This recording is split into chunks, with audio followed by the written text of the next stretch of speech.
Suryani Purba, NIM 03/2018-091. Kali ini saya membuat video untuk pemenuhan tugas mata kuliah keperawatan kritis dengan topik pengolahan jalan napas. Nah, pengertian pengolahan jalan napas ini adalah suatu tindakan yang dilakukan untuk mempertahankan jalan napas pada korban atau pada pasien yang kita temui baik di jalan ataupun yang sedang kita rawat di rumah sakit.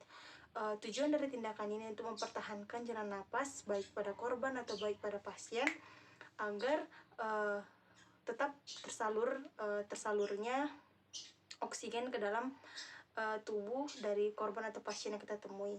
Nah, dalam tindakan ini kita memerlukan suatu penglihatan baik seperti atau pengkajian seperti look, listen, and feel.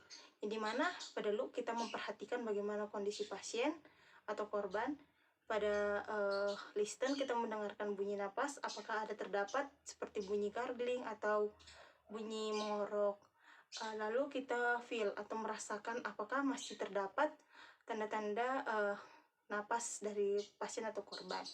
Lalu pengolahan jalan napas ini secara manual ada 3. Yang pertama yaitu chin lift. Chin lift ini kita lakukan dengan mengangkat bagian ujung atau bagian mandibula dengan jari, lalu kita mengangkat ke atas, menengadah ke atas, lalu kita membuka jalur napas melalui mulut. Yang kedua yaitu kita menggunakan jaw thrust. Jaw thrust ini digunakan dengan kedua telapak tangan berada di arah rahang atau di arah mandibula. Kita mengangkat ke arah atas dan tindakan ini dilakukan jika pasien dicurigai mengalami trauma servikal atau ada jejas pada leher. Yang ketiga yaitu head tilt chin lift, di mana kita melakukan tindakan ini tangan kita memegang salah satu dahi dan tangan satu lagi memegang daerah rahang, mengangkat lalu kita membuka jalur napas. Baik, akan saya praktekkan.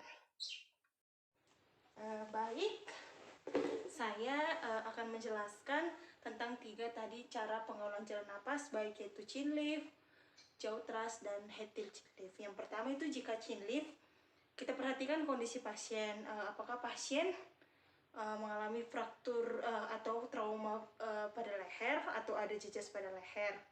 Jika chin lift, kita dapat melakukan tindakan dengan hanya mengangkat bagian dagu mengarah ke atas. Diangkat ya Bu. Lalu kita dapat membuka jalan napas dengan membuka mulut. Ini yang pertama. Lalu kita kembalikan posisi kepala. Lalu yang kedua yaitu jaw thrust. Jaw thrust kita lakukan bila pasien diketahui memiliki jejas pada leher. Kita dapat melakukan tindakan mengangkat kepala dengan menggunakan dua telapak tangan. Yang pertama kita letakkan tangan di arah mandibula, lalu kita angkat, tarik ke atas, lalu kita dapat membuka jalan napas. Perhatikan tetap posisi tangan. Lalu yang ketiga yaitu ada head tilt chin lift. Head tilt chin lift dilakukan bila pasien atau korban yang kita temui memerlukan bantuan. Kita dapat menggunakan dengan memegang bagian kepala dan kita menarik bagian tangan. Hindari kepala agar tidak terkena misalnya jika permukaan kasar. Kita tarik kepala, tetap pegang tangan kita pada dahi pada dahi kepala, lalu buka dan napas. Baik, sekian dan terima kasih.